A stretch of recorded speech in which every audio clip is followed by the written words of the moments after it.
Empuraan movie ഇപ്പോൾ release ചെയ്തു. എന്താ 2-3 ദിവസങ്ങൾക്ക് ശേഷം ഒരുപാട് വിവാദങ്ങൾക്ക് ഇരയായിട്ടുള്ളൊരു സിനിമ കൂടിയാണ് ഇപ്പോൾ എമ്പുരാൻ എന്ന് പറഞ്ഞ സിനിമ. അത് എന്ന് വെച്ചാൽ നമ്മളെല്ലാവരും ഒരുപാട് കാത്തിരുന്ന, അത്രയും ആവേശത്തോടു കൂടി കാത്തിരുന്ന ഒരു സിനിമയായിരുന്നു. പക്ഷെ ആ ഒരു വരവ് അത് നമ്മളെല്ലാവരും എല്ലാ റെക്കോർഡുകളും ഭേദിച്ചായിരുന്നു ആ ഒരു സിനിമയുടെ വരവ് അല്ലേ. അത് വന്നതിന് ശേഷമാണ് പിന്നീട് ഒരുപാട് വിവാദങ്ങളായി. ഇപ്പോൾ അതിലെ സീനുകൾ കുറച്ച് കട്ട് ചെയ്തു, 3 മിനിറ്റിന് ദൈർഘ്യമുള്ള സീനുകൾ കട്ട് ചെയ്തു, അതിലെ വില്ലൻ കഥാപാത്രത്തിന്റെ പേര് മാറ്റുന്നു, അത്തരത്തിൽ ഒരുപാട് കാര്യങ്ങൾ ഇപ്പൊ നമ്മൾ കേട്ടുകൊണ്ടിരിക്കുന്ന ഒരു സംഭവമാണ്. അപ്പോൾ അതിനിടയ്ക്ക് ഒരുപാട് പേര്, പ്രമുഖരായിട്ടുള്ള ഒരുപാട് പേര്, അതുപോലെ നടന്മാരാണെങ്കിലും എല്ലാവരും ഇതിൽ പ്രതികരിക്കുന്നുണ്ട്. പക്ഷെ ഇപ്പോൾ ഇതിനിടയ്ക്ക് വന്നൊരു കാര്യം എന്ന് പറഞ്ഞാൽ നമ്മുടെ സജി ചെറിയാൻ ഈ ഒരു വിഷയത്തിൽ പ്രതികരിച്ചിട്ടുണ്ട്. ഒരുപാട് പേര് പ്രതികരിച്ചിട്ടുണ്ട്. പക്ഷെ ഇദ്ദേഹം പ്രതികരിച്ച ശൈലി എന്ന് പറയുന്നത് കുറച്ച് വേറിട്ട രീതിയിലായിരുന്നു. അദ്ദേഹം പറയുന്നത് സിനിമ എന്ന് പറയുന്നത് സിനിമയായിട്ട് തന്നെ എടുക്കുക, ഏത് കാര്യമാണെങ്കിലും അതിപ്പോൾ എത്ര തരം വിമർശിക്കപ്പെടുന്ന കാര്യമാണെങ്കിലും അത് സിനിമയാണ്. അപ്പോൾ ആ സിനിമ എന്തായാലും പ്രദർശിപ്പിക്കുക, അത് എല്ലാവരും ഏറ്റെടുക്കുക, എല്ലാവരും പോയി കാണുക എന്ന രീതിയിലാണ് അദ്ദേഹം ഈ ഒരു കാര്യത്തെ പറഞ്ഞിരിക്കുന്നത്. പക്ഷെ വേറൊരു വിഭാഗം ആൾക്കാരാണെങ്കിൽ ഇതിനെ എതിർത്തുകൊണ്ട് അത് വേറൊരു തലത്തിലേക്ക് മാറ്റി, അങ്ങനെയൊക്കെ ഒരുപാട് പ്രതികരണങ്ങൾ വരുന്നുണ്ട്. ഇന്നലെ മുഖ്യമന്ത്രി ആണെങ്കിലും സിനിമ ഫാമിലി ആയിട്ട് കാണാൻ പോയി എന്നുള്ളൊരു വാർത്ത നമുക്കറിയാം. അപ്പോൾ മുഖ്യമന്ത്രി കണ്ട സമയത്തും മുഖ്യമന്ത്രിയുടെ പ്രതികരണം ഏകദേശം ഇതേ രൂപത്തിലായിരുന്നു. വളരെ നല്ല രീതിയിൽ സിനിമയെ അനുകൂലിക്കുന്ന രീതിയിലാണ് മുഖ്യമന്ത്രി ജനങ്ങൾക്ക് ഒരു പോസ്റ്റ് ഇട്ടത്. കുറിപ്പിൽ പറയുന്ന വിശദമായി വായിച്ചു നമുക്ക് മനസ്സിലാവും. ഇത്തരത്തിൽ വളരെയധികം വിമർശിക്കുന്ന പല ആൾക്കാർ, അതായത് BJP-ന്റെ ആണെങ്കിലും പല നേതാക്കളും വിമർശിക്കുന്ന രീതി വളരെ ഭീഷണിപ്പെടുന്ന രീതിയിലാണ് സിനിമ അണിയറ പ്രവർത്തകരെ നന്നായിട്ട് ബാധിക്കുന്നത്. സോ അതുകൊണ്ടുള്ള ആ ഭീഷണി മൂലമാണ് ഇപ്പോൾ ഒരു റീസെൻസറിങ് പോലുള്ള കാര്യത്തിലേക്ക് പോലും എത്തിയിരിക്കുന്നതെന്ന് വേണം കരുതാൻ വേണ്ടിയിട്ട്. ഞാൻ ഇതിനകത്ത് വേറൊരു കാര്യം പറയേണ്ടതെന്ന് വെച്ചാൽ, ഇപ്പോൾ ഈ സെൻസറിങ് ഇവരുടെ കയ്യിലെത്തിയതിനു ശേഷമാണ് എന്തായാലും നമ്മൾ പുറം ലോകത്തേക്ക് എത്തുന്നത്. ഒരു പ്രാവശ്യം സെൻസറിങ് കഴിഞ്ഞിട്ടാണ് ഈ സിനിമ റിലീസ് ചെയ്തിരിക്കുന്നത്. അപ്പോൾ ആ സമയത്തൊന്നും തോന്നാത്ത ഒരു പാകപ്പിഴ, അല്ലെങ്കിൽ ആ സമയത്തൊന്നും തോന്നാത്ത ഒരു കാര്യം പിന്നീട് അത് റിലീസ് ചെയ്തതിന് ശേഷം അവർക്ക് തിരുത്തേണ്ടി വരുന്നൊരു അവസ്ഥ എന്ന് പറയുന്നത്, അതിനകത്ത് തന്നെ സെൻസർ ബോർഡിൽ പ്രവർത്തിച്ചിരുന്ന, ഇതിനു മുമ്പ് വർക്ക് ചെയ്തിരുന്ന ഒരു വ്യക്തിയാണെങ്കിലും ഇതിനെക്കുറിച്ച് പ്രതികരിച്ചിട്ടുണ്ട്. കാരണം വളരെ ലജ്ജാകരമായിട്ടുള്ള ഒരു പ്രവൃത്തിയായിട്ട് ഇതിനെ എനിക്ക് കാണാൻ. അതെ, സെൻസർ ബോർഡിന്റെ അടുത്ത് ഒരു പിഴവ് സംഭവിച്ചു എന്ന് വേണമെങ്കിൽ നമുക്ക് അതും പറയാൻ പറ്റും. അതായത് ഇപ്പോൾ പൃഥ്വിരാജിനെയോ അല്ലെങ്കിൽ മോഹൻലാലിനെയോ അതിലുള്ള പ്രവർത്തിച്ച മറ്റ് പലരെയും പറയുന്ന സമയം കൊണ്ട് പല നേതാക്കളും സെൻസർ ബോർഡിനെ എന്തുകൊണ്ട് കുറ്റം പറഞ്ഞതുകൊണ്ടാ. കാരണം സെൻസർ ബോർഡിനെ പറഞ്ഞതുകൊണ്ട് എന്താ അവരുടെ ഭാഗത്തൊരു വീഴ്ച സംഭവിച്ചുകൂടാ. ഈ ഒരു സിനിമ എന്ന് പറയുന്നത് അവർ കണ്ടതിന് ശേഷമാണല്ലോ വിലയിരുത്തുന്നത്. ഇതിപ്പോ ഇതിനു മുമ്പ് റിലീസായ മാർക്കും ആണെങ്കിലും എല്ലാം ഈ സെൻസർ ബോർഡിന്റെ അനുമതിയോട് കൂടി തന്നെയാണ് റിലീസ് ചെയ്യുന്നത്. അപ്പോൾ അവിടെ അവർക്ക് ഒരു തരത്തിലുള്ള പാകപ്പിഴയും തോന്നാത്ത വിധം തീർച്ചയായിട്ടും തോന്നിയിട്ടില്ലെങ്കിൽ പിന്നെ എന്ത് പ്രശ്നമാണ്, പിന്നെ ജനങ്ങൾക്ക് ഒരു ബുദ്ധിമുട്ടുണ്ടാക്കും, അല്ലെങ്കിൽ വർഗീയമായിട്ടൊരു പ്രശ്നം ഉണ്ടാക്കും. ഹിന്ദുക്കളോ അല്ലെങ്കിൽ മുസ്ലിംസോ അല്ലെങ്കിൽ അത്തരത്തിലെ മതപരമായി പല വിഷയങ്ങളും ഉണ്ടായേക്കാം എന്ന് സെൻസർ ബോർഡിന് തോന്നുകയാണെങ്കിൽ അവരത് നീക്കം ചെയ്യേണ്ടത് കാര്യമായിരുന്നില്ല അല്ലേ.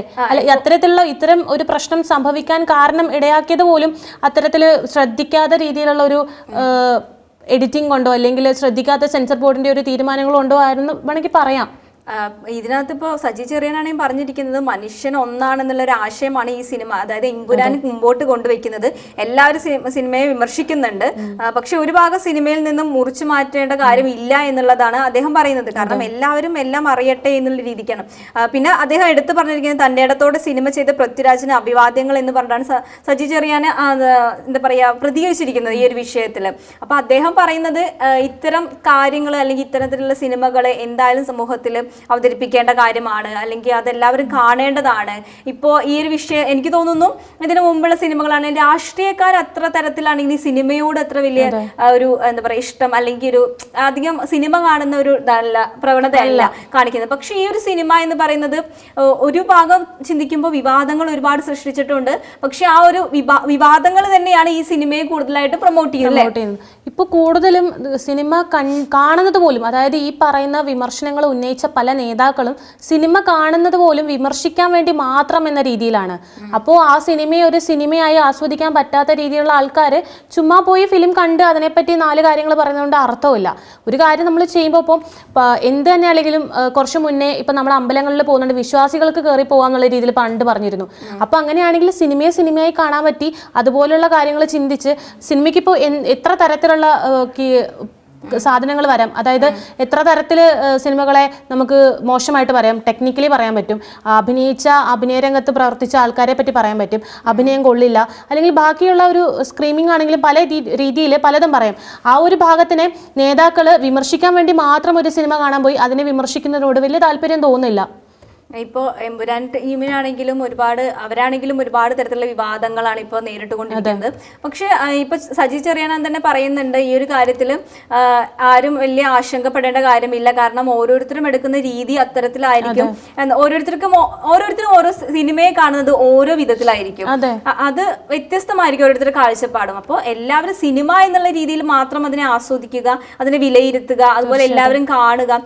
ഇപ്പൊ ആണെങ്കിൽ തന്നെ അത് ആ ഒരു ഭാഗം ഒരു 3 മിനിറ്റ് ദൈർഘ്യമുള്ള ആ ഒരു സീന് കട്ട് ചെയ്ത് കളയുകയാണ് എന്നുള്ള ഒരു നിർദ്ദേശം പുറപ്പെടുവിച്ചതിന് എന്താ പറയാ സമാനമായിട്ടൊരു സമയത്ത് തന്നെ ഈ ഒരു ഇന്നായിരിക്കും അതിന്റെ ഒരു എന്താ പറയാ റീ റിലീസ് എന്നുള്ള രീതിയിൽ പുറത്തു വരിക എന്ന് പറഞ്ഞിട്ടായിരുന്നു. പക്ഷെ ആ സമയം കൊണ്ട് തന്നെ ഇന്നലെ ഒരു 3-4 മണി എന്ന സമയത്ത് ആ ഒരൊറ്റ മണിക്കൂറിന്റെ ഉള്ളിൽ 2 ലക്ഷത്തിലധികം ടിക്കറ്റുകളാണ് ബുക്ക് മൈ ഷോയിൽ വിറ്റുപോയത്. കാരണം അത്രയും ആരാധകര് ആ ഒരു എന്താണ് അതിനകത്തുള്ളത് എന്നുള്ളതിൽ ആരാണ് ഇതിനെ എതിർക്കുന്നത്? ഈ പറയുന്ന രാഷ്ട്രീയ നേതാക്കൾ മറിച്ച് അവരെ മാറ്റി നിർത്തിക്കൊണ്ട് ആരാണ് ഈ ഒരു സിനിമയെ എതിർക്കുന്നത്? ആർക്കങ്ങനെ മുന്നോട്ട് വന്ന ഏതൊരു ആരാധകൻ അല്ലെങ്കിൽ സിനിമയെ ഇഷ്ടപ്പെടുന്ന ഏതൊരു വ്യക്തിക്ക് ഇതിനെ എതിർത്ത് സംസാരിക്കാൻ പറ്റും? അതൊരു സിനിമയാണ്. സിനിമയെ ഇഷ്ടപ്പെടുന്ന ഒരുപാട് പേരുണ്ട്. ഇപ്പൊ തന്നെ നമുക്കറിയാം മോഹൻലാൽ ഖേദം പ്രകടിപ്പിച്ചത് അദ്ദേഹത്തിന്റെ കുറിപ്പിലൂടെ.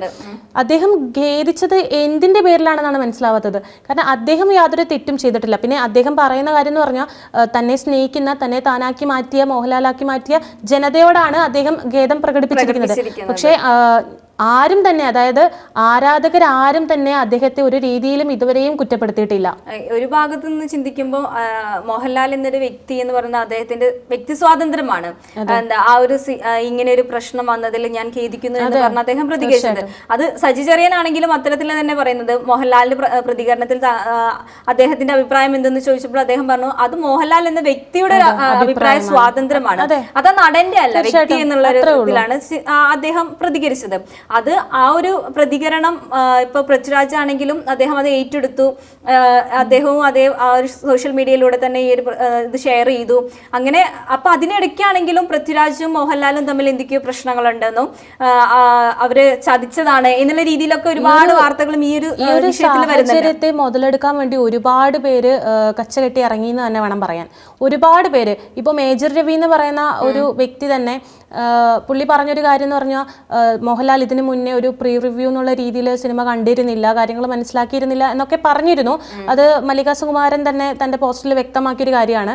അപ്പോൾ അങ്ങനെ ഒരു കാഴ്ചപ്പാട് അല്ലെങ്കിൽ അങ്ങനെ ഒരു ഇതൊക്കെ എന്തിനാണ് വരുന്നത് അല്ലേ? അങ്ങനെ ഇപ്പോൾ കാണാതിരുന്നിട്ടുണ്ടാവും. മോഹൻലാൽ ഈ സിനിമ ഏറ്റെടുത്ത സമയത്ത് സിനിമയിലുള്ള രംഗങ്ങളെക്കുറിച്ചും ഒക്കെ കൃത്യമായൊരു ധാരണയില്ലാതെ ഒരാളൊരു സിനിമ ഏറ്റെടുക്കാൻ തയ്യാറാവില്ല. നടൻ എന്ന രീതിയിൽ അദ്ദേഹം ഒരു കംപ്ലീറ്റ് ആക്ടറാണ്. അപ്പോൾ അത്തരത്തിലൊരാൾക്ക് ഇത്തരം ഒരു വീഴ്ച സംഭവിക്കുക എന്ന് പറയുന്നത് നമുക്ക് ആർക്കും വിശ്വസിക്കാൻ പറ്റാത്തൊരു കാര്യമാണ്. അപ്പോൾ എന്താണ് സംഭവിച്ചത്, അല്ലെങ്കിൽ എന്തിന്റെ മുന്നോടിയായിട്ടായിരുന്നു ഈ ഒരു മാപ്പ് പറച്ചില് അല്ലെങ്കിൽ ഖേദം പ്രകടിപ്പിക്കല് എന്നുള്ളത് നമുക്കൊന്ന് മനസ്സിലാക്കാം അല്ലെ? പെട്ടെന്നുള്ളൊരു തീരുമാനമായിരുന്നു അദ്ദേഹത്തിൻ്റെതെന്ന് നമുക്കറിയാം. അപ്പോൾ ആരാധകരാണെങ്കിലും എല്ലാവരും ഭയങ്കര ആശങ്കയോട് കൂടിയിട്ടാണ് ഈ ഒരു കാര്യത്തെ നോക്കി കാണുന്നത് തന്നെ. കാരണം അദ്ദേഹത്തെ എല്ലാവരും അനുകൂലിക്കുക മാത്രമേ ചെയ്തിട്ടുള്ളൂ. അപ്പോൾ ആരാധകർക്ക് മനസ്സിൽ വരുന്ന കാര്യം എന്ന് പറഞ്ഞാൽ ഞങ്ങൾ ഇത്രയും ലാലേട്ടനെ സ്നേഹിച്ച് സപ്പോർട്ട് ചെയ്ത് നിൽക്കുമ്പോൾ ഞങ്ങൾക്ക് വേണ്ടി ഒരു മാപ്പ് പറയേണ്ട ആവശ്യം പുള്ളി അദ്ദേഹം പറഞ്ഞത് അദ്ദേഹത്തിന്റെ പേഴ്സണൽ ഒപ്പീനിയൻ ആണ് ഇപ്പോൾ പറഞ്ഞതുപോലെ. പക്ഷേ ആരാധകരുടെ മനസ്സിൽ അങ്ങനെ ഒരു വേദനകളോ പ്രശ്നങ്ങളോ സിനിമ മോശമായി എന്നൊരു തോന്നലുകളോ ഒന്നും തന്നെ ഇല്ല. എനിക്ക് തോന്നുന്നു ലാലേട്ടന്റെ കുറച്ചൊരു ഗ്യാപ്പ് ഇട്ടിട്ട് ഒരു വർഷങ്ങളുടെ ഒരു ശേഷമാണ് ഈ എന്താ പറയാ എമ്പുരാൻ ലൂസിഫർ ആയിട്ട് വന്നത്. ലൂസിഫറിലൂടെ ആയിരുന്നു അദ്ദേഹത്തിന്റെ ഒരു തിരിച്ചുവരവ് എന്നൊക്കെ പറയാം. കാരണം ആ ഒരു മോഹൻലാൽ എന്നുള്ള ഒരു വ്യക്തി, നമ്മുടെ ലാലേട്ടൻ എന്നൊക്കെ നമ്മൾ അത്രയും വികാരത്തോടു കൂടി പറയുന്ന ആ ഒരു വ്യക്തിയുടെ എന്താ പറയാ ആ ഒരു അഭിനയം മുഴുവനായിട്ടും കൊണ്ടുവരാൻ പൃഥ്വിരാജിനാണ് സാധിച്ചത്. അത് വീണ്ടെടുത്തത് പൃഥ്വിരാജാണ്. അപ്പൊ അതിന്റെ രണ്ടാം ഭാഗമായിട്ടാണ് എമ്പുരാൻ എന്നുള്ളൊരു എന്താ വന്നത്. പൃഥ്വിരാജിനെ കുറ്റം പറയുന്ന പല ആളുകളും ശ്രദ്ധിക്കേണ്ട ഒരു കാര്യം, മോഹൻലാലിന്റെ ഒരു സമയത്ത് ഇരുന്നു പോയ അല്ലെങ്കിൽ ഇരിക്കാൻ സാധ്യതയുള്ള ഒരു മോഹൻലാലിനെ എഴുന്നേറ്റ് നിർത്തിച്ചത് ഒരു തരത്തിൽ പറഞ്ഞാൽ പൃഥ്വിരാജ് എന്നുള്ള ഒരു കാര്യം ആ സമയത്ത് ഒരുപാട് പേര് പറഞ്ഞൊരു കാര്യമാണ്. അത് മോഹൻലാലിന്റെയോ അല്ലെങ്കിൽ പൃഥ്വിരാജിന്റെയോ കഴിവ് തന്നെയായിരുന്നു. ഇവർ രണ്ടുപേരും ഉള്ള ഒരു കൂട്ടുകെട്ട്. അപ്പൊ അത് എല്ലാവരും ആലോചിക്കേണ്ട കാര്യമാണ്. അവിടെ പൃഥ്വിരാജിന്റെ ഒരു ശ്രദ്ധക്കുറവോ അല്ലെങ്കിൽ പൃഥ്വിരാജ് മനഃപൂർവ്വം മോഹൻലാലിനെ ഒരു രീതിയിലേക്ക് വകവരുത്തി അത്തരത്തിലുള്ള കാര്യങ്ങളൊന്നും സംഭവിക്കുന്നതേ ഇല്ല. ഇതിനു മുമ്പാണെങ്കിലും പൃഥ്വിരാജിന്റെ പല സിനിമകളിലാണെങ്കിലും അദ്ദേഹത്തിന്റെ അഭിപ്രായങ്ങളാണ് സിനിമയിലൂടെ കൊണ്ടുവന്നിരിക്കുന്നത്. അതും എനിക്ക് തോന്നുന്നു നമ്മളെല്ലാവരും പറയാൻ ആഗ്രഹിക്കുന്ന നമ്മുടെയൊക്കെ ജനരോക്ഷമാണ് അദ്ദേഹം ഓരോ സിനിമയിലൂടെയും പങ്കുവെക്കുന്നതും എല്ലാം തന്നെ. അദ്ദേഹത്തിന്റെ ഓരോ സിനിമ എടുത്തു നോക്കുകയാണെങ്കിലും അദ്ദേഹം ഇപ്പോൾ സംവിധായകൻ എന്ന നിലയിൽ മുമ്പോട്ട് വന്നതിന് മുമ്പും ആണെങ്കിലും പിൻപാണെങ്കിലും എല്ലാം തന്നെ അദ്ദേഹത്തിന്റെ സിനിമകളിലാണെങ്കിലും ഒരു അദ്ദേഹത്തിൻ്റെതായ അഭിപ്രായങ്ങളും അദ്ദേഹത്തിൻ്റെതായ കഴിവുകളും എല്ലാം തന്നെ പ്രകടിപ്പിച്ചിട്ടുണ്ടായിരുന്നു. അത് തന്നെയാണ് ഇപ്പോൾ ഒരു മോഹൻലാൽ എന്ന വ്യക്തിയെ എന്തായാലും നമ്മുടെ ലോകം അറിയപ്പെടുന്നത് അദ്ദേഹം അത്രയും നല്ല ഒരു അഭിനയ കാഴ്ചവെക്കുന്ന ഒരു വ്യക്തി തന്നെയാണ്. അപ്പൊ അദ്ദേഹത്തിന്റെ എല്ലാ കഴിവുകളും പുറത്തു കൊണ്ടുവരിക എന്നത് ഈ ഒരു സിനിമയിലൂടെ അദ്ദേഹം ആ ഒരു കാര്യത്തിൽ അല്ലെ നടനും സംവിധായകനും 100% എന്താ പറയുക കൂറ് പുലർത്തി എന്ന് തന്നെ നമുക്ക് പറയാം. പൃഥ്വിരാജ് എന്ന സംവിധായകന്റെയും നടന്റെയും എക്സ്പീരിയൻസിന്റെ അദ്ദേഹത്തിന്റെ ഒരു കഴിവ് തന്നെയാണത്. അങ്ങനെ ഒരു കാര്യം ഏറ്റെടുത്ത് ഒരു സംവിധായകൻ എന്ന രീതിയിൽ ഇങ്ങനെ ഒരു സ്റ്റോറി മുന്നോട്ട് വെച്ച് അത് പ്രാവർത്തികമായി ചെയ്ത് ജനങ്ങൾക്ക് മുന്നിലേക്ക് എത്തിച്ചു എന്നുള്ളത് വളരെ കഴിവുള്ള അല്ലെങ്കിൽ വളരെ ബഹുമാനിക്കേണ്ട നമുക്കൊക്കെ പ്രശംസിക്കേണ്ട ഒരു കാര്യം തന്നെയാണിത്. പൃഥ്വിരാജ് എന്ന സംവിധായകൻ നമ്മുടെ ഒരു ഇതിൽ എടുത്തു നോക്കുകയാണെങ്കിൽ ഓരോ സിനിമ എടുത്തു നോക്കണം, നമ്മുടെ കേരളത്തിലാണെങ്കിലും തന്നെ ഓരോ സിനിമകൾ എടുത്തു നോക്കുകയാണെങ്കിലും തന്നെ ഇത്രയും ഒരു ഇന്റർനാഷണൽ ലെവലിലെ ഒരു സിനിമ എന്ന് പറയുന്നത് അത് അദ്ദേഹം പൃഥ്വിരാജ് എന്നൊരു വ്യക്തിയുടെ നിന്ന് മാത്രമാണ് നമുക്ക് ലഭിച്ചിരിക്കുന്നത്. അത് നമ്മളെല്ലാവരും തന്നെ പ്രതീക്ഷിച്ചതാണ്. ഈ ഒരു സിനിമ ഇൻഡസ്ട്രിയിൽ ഒരു മാറ്റം അല്ലെങ്കിൽ ഒരു ചരിത്രം കുറിക്കാനാണ് ഈ എമ്പുരാന്റെ വരവ് എന്നൊക്കെ നമ്മൾ പറഞ്ഞിട്ടുണ്ട്. തീർച്ചയായിട്ടും അതിന് സാധിക്കേണ്ട ഒരു സിനിമയായിരുന്നു. ഇപ്പോ സജി ചെറിയാൻ പറഞ്ഞതുപോലെ സിനിമയായി മാത്രം കാണുക എന്നുള്ളതാണ്. നമ്മളിപ്പോ ഇതിനു മുമ്പാണെങ്കിലും പല സിനിമകളും ഇൻഫ്ലുവൻസ് ആവുന്നുണ്ട് ജനങ്ങളിലേക്ക് എന്നുള്ള ഒരു കാര്യം കൂടെ പറഞ്ഞിട്ടുണ്ടായിരുന്നു. അതും ഈ മാർക്കോ എന്നുള്ള സിനിമകളൊക്കെ അതിനടുത്ത് എടുത്തു പറയേണ്ട കുറച്ച് സിനിമകളായിരുന്നു. അപ്പൊ അത്തരത്തിലുള്ള സിനിമകൾ സിനിമയായി മാത്രം കണ്ട് അതിനെ പ്രോത്സാഹിപ്പിക്കുക. പക്ഷെ ചില കാര്യങ്ങൾ നമ്മൾ തുറന്നടിക്കുന്നത് യാഥാർത്ഥ്യങ്ങൾ തുറന്നടിക്കുമ്പോഴാണല്ലോ വിമർശനങ്ങൾ കൂടുതലായിട്ടും വരുന്നത്.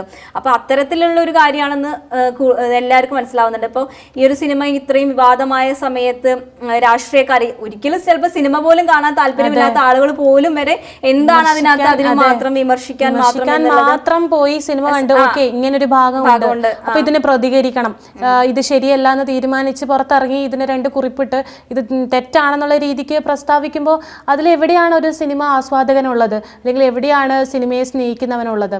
അവിടെ ആ ഒരു വിമർശനത്തിന് മാത്രമേ വഴിയുള്ളൂ. ഇപ്പോൾ ഇത് സിമ്പിൾ ആയിട്ട് ഇത്രയും നമുക്ക് പറയാനുള്ളൂ. കാരണം സിനിമയായി മാത്രം കണ്ടാൽ തീരാവുന്ന പ്രശ്നം മാത്രമേ ഉള്ളൂ ഇപ്പൊ നിലവിലുള്ളത്.